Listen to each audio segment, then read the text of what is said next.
Trident limited के अंदर गिरावट हमें मिली एक अपॉर्चुनिटी। 32 के ऊपर अभी ये स्टॉक मिल रहा है और 32 के 30 के नीचे तो हमें शायद ही ये स्टॉक अभी आने वाले समय में देखने मिलेगा, क्योंकि देखिए इसने ना जितना अच्छा मूवमेंट दिखाया है पिछले 6 महीने में, चलिए एक साल का पकड़ लेते हैं, एक साल के अंदर कभी हमें गिरावट दिखी नहीं है। दोस्तों अगर आप एकदम अच्छे से चार्ट को एनालाइज करो तो आपको इसके अंदर गिरावट दिखेगी नहीं। हम जानने वाले हैं कि अभी क्या इसे बाय करना चाहिए या फिर एवरेज आउट करना चाहिए या फिर अभी इसे सेल आउट करके निकल जाना चाहिए, और रिजल्ट में क्या होने वाला है वो भी हम थोड़ा सा प्रेडिक्शन करने की कोशिश करेंगे। तो दोस्तों सबसे पहले तो मैं कहना चाहूँगा कि ट्राइडेंट लिमिटेड ने इतने टाइम से हमें गिरावट दिखाई नहीं।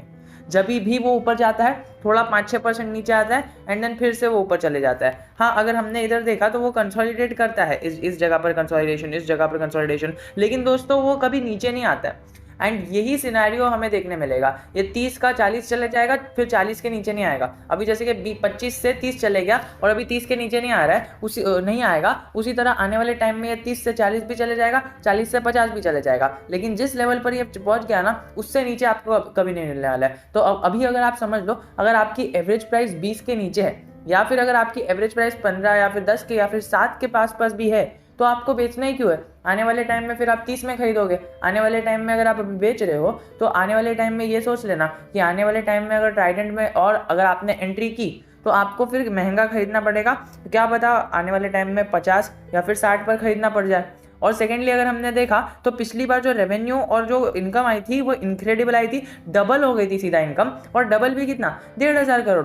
दोस्तों ट्राइडेंट जैसी इतनी बड़ी कंपनी और अच्छी इतनी मैनेजमेंट सस्टेनेबल वाली कंपनी, वो खाली 1,500 करोड़ का जो है इसने रेवेन्यू लाई है। तो दोस्तों 1,500 का 3,000 होगा, फिर 3,000 के बाद 30,000 हो जाएगा। तो ऐसा होकर जब आगे जाएगा ना, तब जाके हमें इसके अंदर कितना ग्रोथ पोटेंशियल है वो हमें साफ साफ पेपर पर देखने मिलता है। और जो नेट प्रॉफिट मार्जिन है वो 850% बढ़ गया था। मैं ये नहीं बता रहा हूँ, मैं आपको एक ही चीज़ बता रहा हूँ कि ट्राइडेंट लिमिटेड ये सारी चीज़ों के साथ जुड़ा हुआ है, प्लस इसने यही क्वार्टर के अंदर, Q2 के अंदर 2 से 3 चीज़ें बहुत बड़ी अपने इन्वेस्टर्स को पेश की है। सबसे बड़ी चीज़ तो कि उसने ना ट्राइब वॉश मार्केट में लॉन्च कर दिया है। सेकेंड बड़ी चीज़ कि उसने ई-शॉप्स लॉन्च किया और अपने इन्वेस्टर्स को बहुत सारे गिफ्ट्स ऐसा तोहफे में दे दिए, पैसे अपने लुटा दिए।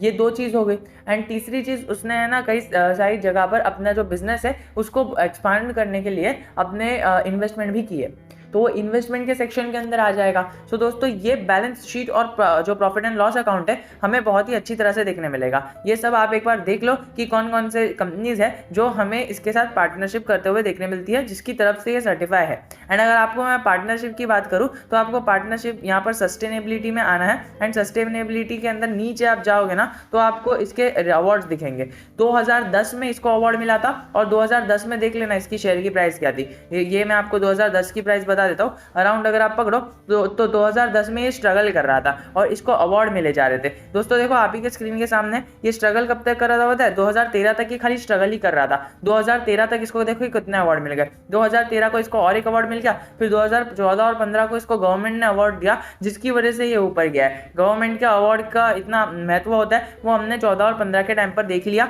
ये देखिए आप 14 के टाइम पर, 13 के बाद 14 हुआ और 15 हुआ, तो 15 तक ये 17 तक भागा था। एंड देन फिर उसके बाद थोड़े से अवार्ड मिलना कम हो गए, या फिर यूँ कह सकते हो थोड़े से अचीवमेंट्स कम हो गए, तो अवार्ड मिलना जो है वो कम हो गया। एंड देन 17, 18, 19 के टाइम पर भी इसे कई सारे अवार्ड्स मिले हैं, और अभी जो एकदम लेटेस्ट अवार्ड मिला है वो 2018-19 तक मिला है, वो है FICCI। तो ये भी एक बहुत बड़ा अवार्ड होता है, और इन्हें अवार्ड्स तो बहुत सारे मिलते रहते हैं, लेकिन ये जो मेजर अवार्ड्स है ना, ये सारी चीज़ें हमें ये लोग यहाँ पर देखने मिलते हैं। और सेकेंडली हमने देखा कि 10,000 एकड़ की ये लोग खाली कॉटन के लिए, कॉटन फार्मिंग के लिए लैंड रखी है, एंड बाकी सारी चीज़ें तो अलग। ऊपर से 6 लाख ट्री उन्होंने उगाया है। 65% जो कार्टून है वो रिसाइकलेबल बेसिस पर पेपर रहता है, एंड 8 बिलियन जो है लीटर वाटर ये लोग हर साल रिसाइकल करते हैं। सो दोस्तों ये सारे इनिशिएटिव्स देखकर हमने ट्राइडेंट का फ्यूचर बहुत ब्राइट लगता है। आप देखना, कोई भी आरती इंडस्ट्रीज को देख लेना, दीपक नाइट्राइट को देख लेना, बजाज फिनसर्व, बजाज फाइनेंस, ऐसी जो बड़ी बड़ी कंपनीज है ना जो पहले एकदम कम ही रुपए पर हुआ करती थी, वो उन्होंने भी बहुत ही अच्छा परफॉर्मेंस दिया है। ओनली बिकॉज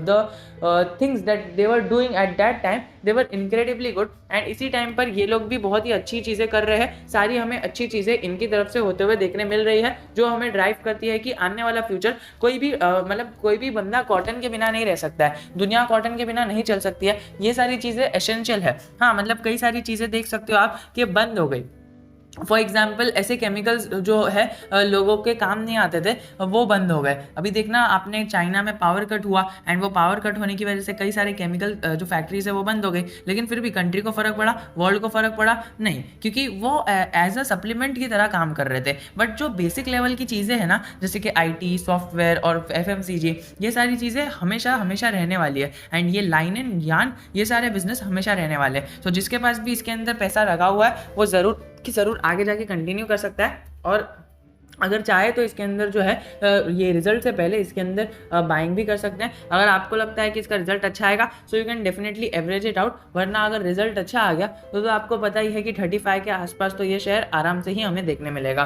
और अगर किसी को बाइंग करनी है, सो ये गिरावट के अंदर बहुत बड़ी अपॉर्चुनिटी है। आप इसको अपॉर्चुनिटी का फ़ायदा उठाकर, इसका अच्छा फ़ायदा उठाकर हमें इसके अंदर आपका एक अच्छा योगदान भी देखने मिल सकता है। और 32 का लेवल भी एक ख़राब नहीं होता है। अगर आप देखो तो पूरे मार्केट आवर्स के अंदर ये ऊपर ही जा रहा था, 1% की उछाल आ गई, लेकिन फिर किसी बड़े प्लेयर ने इसके अंदर सेलिंग भी की है। तो वो भी हमें देख के चलना है। पी बहुत ही कम है, तो अभी भी इन्वेस्टमेंट के लिए सही टाइम है। तो इसी के साथ मैं वीडियो खत्म करना चाहूँगा। बस कहना चाहूँगा कि अगर आपके पास इन्वेस्टमेंट है, सो इसको सेल आउट करने का मत सोचना, बिकॉज आने वाले टाइम में अगर आपका एवरेज प्राइस बहुत ही ज़्यादा ऊपर रहेगा तो आपको खराब लगेगा, रिग्रेट लगेगा कि उस टाइम पर मैंने एवरेज इतना नीचे था तो बेच क्यों दिया। एंड अगर जिसको बाय करने का है, अभी भी सही मौका है, बाय कर लो। नहीं तो फिर पी इसका और हाई जाने वाला है। ये 32 का पी जो है ये 320 तक भी जाएगा, और अगर हो सके तो 3200 तक भी जाएगा, अगर इसका परफॉर्मेंस इसी तरह से चलता रहा तो पी पर तो इतना जाना नहीं है। बस वो एक सेंटिमेंट होता है, हमें इसकी बाइंग और सेलिंग की रिकमेंडेशन रहती है। अभी भी 70% लोग कह रहे हैं इसे बाय करके चलो। डेफिनेटली मनी कंट्रोल के जो कम्युनिटी सेंटिमेंट्स है उसके अंदर भी हमें सारी जो वोट्स है वो ट्राइडेंट लिमिटेड के बाइंग के साइड पर लगी हुई देखने मिलती है। तो चलिए दोस्तों, आज के लिए इतना ही था। If you have any doubt relating anything, I am always just a comment away from you. बस एक न्यूज़ बताता चलूँ, एक अपडेट आई थी कंपनी की तरफ से, तो हमने देखा कि इसका 33% ये है ना सर्ज हो गई थी। और एक हफ्ते पहले इन्होंने जो है ना ESOPs लॉन्च किए थे। तो ये कंपनी को अभी आने वाले टाइम के अंदर जो है इसका Q2 और Q3 के टाइम पर हमें अच्छा खासा प्रॉफिट होते हुए देखने मिलेगा ट्राइडेंट लिमिटेड के अंदर। तो इसी के साथ वीडियो को एंड करना चाहूँगा। If you still have any doubt relating anything, I am always just a comment away from you. जय हिंद, जय भारत।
डजंट मैटर, बट अगर छोटी होती है तो वो हमारे टेलीग्राम चैनल के थ्रू इधर अपडेट हो जाती है, वरना अगर कोई बड़ी अपडेट होती है तो इस तरह से हमारे जो ग्रुप है उसके अंदर डिस्कस हो जाती है, हमारे यूट्यूब चैनल के अंदर डिस्कस हो जाती है। सो अगर आपको छोटी अपडेट्स चाहिए एकदम शॉर्ट, ये देखिए ये कितनी है, फोर्स मोटर्स की है, और जो कंपनी है उन्होंने प्रोडक्शन कैसा किया, spice jet, HDFC bank, Marico और कॉइन स्विच कुबेर, सारी चीज़ों के बारे में, आईटीसी, सारी चीज़ों के बारे में हमने डिस्कस किया। पेटीएम के आईपीओ के बारे में भी हमने थोड़ी सी जानकारी हासिल करने की कोशिश की है। तो अगर आपको ये पसंद आता है तो definitely you can consider joining this channel and you can benefit it out of it, because अभी जितने कम लोग हैं उतना ज़्यादा आप मुझसे चैट कर सकते हो। एक बार ज़्यादा लोग हो गए सो शायद मेरा इतने सारे लोगों से चैटिंग करना पॉसिबल नहीं होगा। तो चलिए दोस्तों, आज के लिए इतना ही। If you still have any doubt relating anything, I am always just a comment away from you. जय हिंद, जय भारत।